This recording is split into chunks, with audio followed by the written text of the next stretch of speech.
नमस्कार, मैं एम.के. पांडे। हमारी धारणा पर आपका स्वागत है।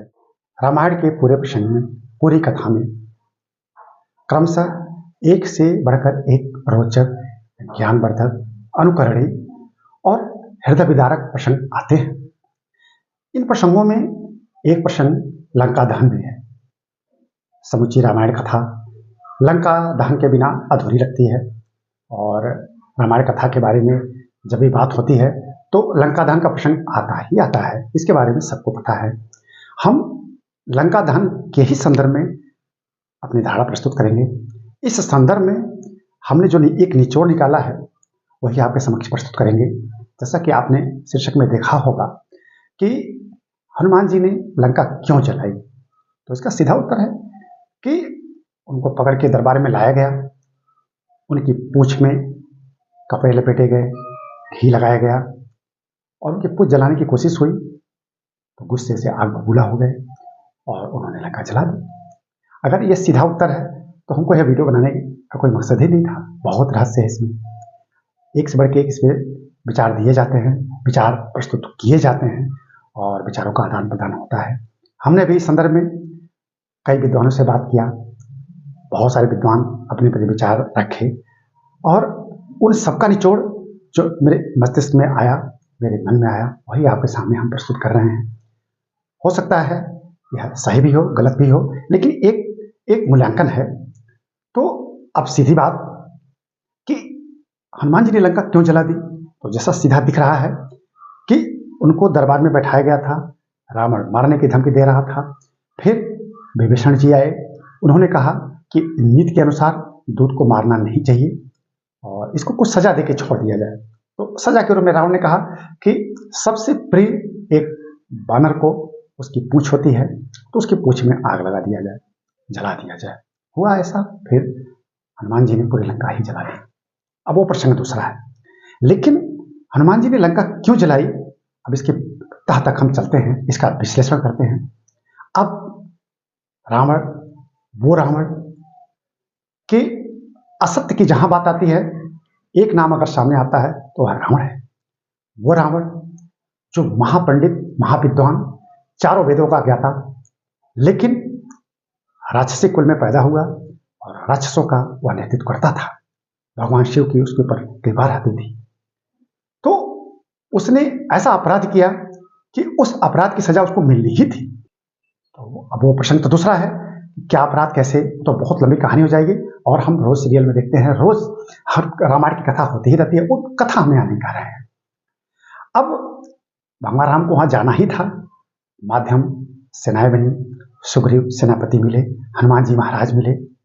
अब ये लोग माध्यम होने हैं, रावण मारा जाएगा, कुंभकर्ण मारा जाएगा, मेघनाद मारा जाएगा, रावण की सेना, राक्षस सेना मारा जाएगी।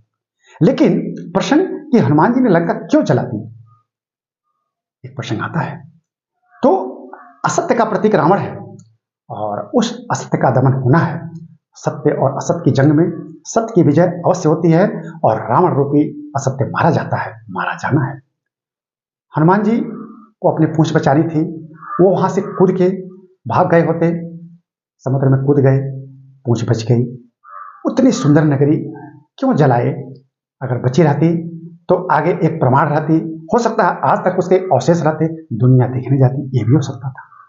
लेकिन जो रावण इंद्रलोक पर विजय प्राप्त किया था, तीनों लोगों का विजय था, पूरे त्रिभुवन में, तीनों लोकों में उससे शक्तिशाली, उससे अधिक शक्तिशाली दूसरा कोई था नहीं।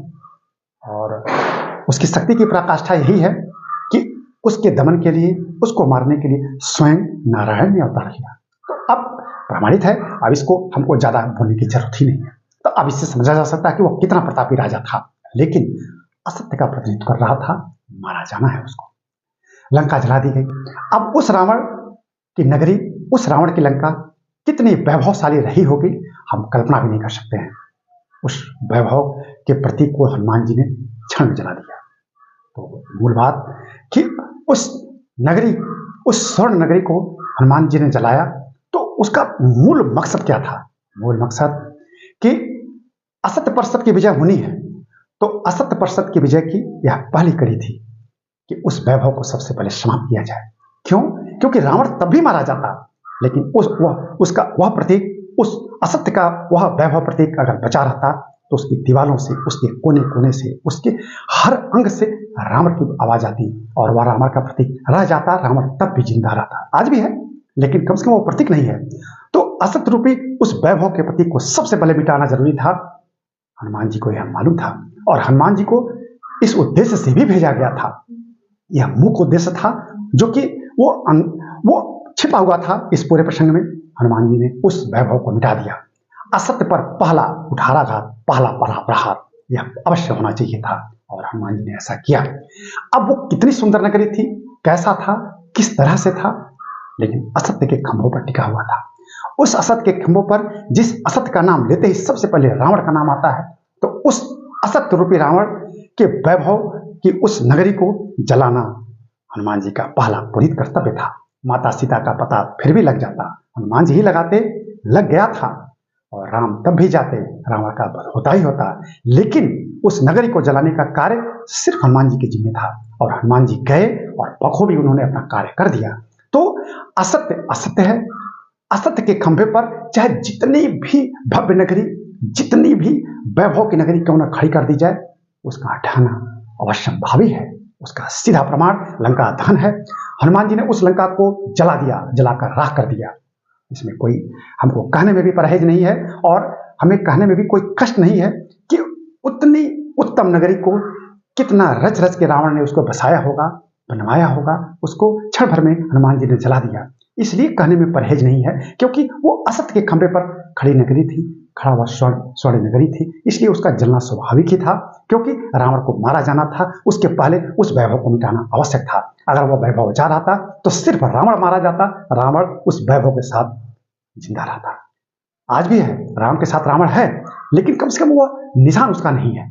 तो एक असत्य पर सत्य की विजय का यह पहला सोपान था और इस पर बहुत शोध होते हैं, बहुत विचार विमर्श होता है। हमने तमाम विद्वानों से इस संदर्भ में बात किया। उस बात के बाद हमने जो पढ़ा और जो निचोड़ निकाला वह आपके सामने हमने प्रस्तुत किया। प्रस्तुति हो सकता है कमजोर हो, लेकिन हमने आपको अपनी मूल बात बता दी और आप इस पर मंथन कीजिएगा। अगर आपको हमारी बात अच्छी लगी होगी तो इस वीडियो को जरूर लाइक और शेयर कीजिएगा। हमारे चैनल को आप सब्सक्राइब करना है, अधिक से अधिक सब्सक्राइब करें और हमारे इस वीडियो को तो लाइक और शेयर जरूर करें, लेकिन हमारे पीछे और भी बहुत सारे वीडियो हैं, उनको भी देखें और हम चाहेंगे कि हमारे चैनल को आप अधिक से अधिक सब्सक्राइब करें। तो इस वीडियो को हम यहीं बंद करते हैं। धन्यवाद।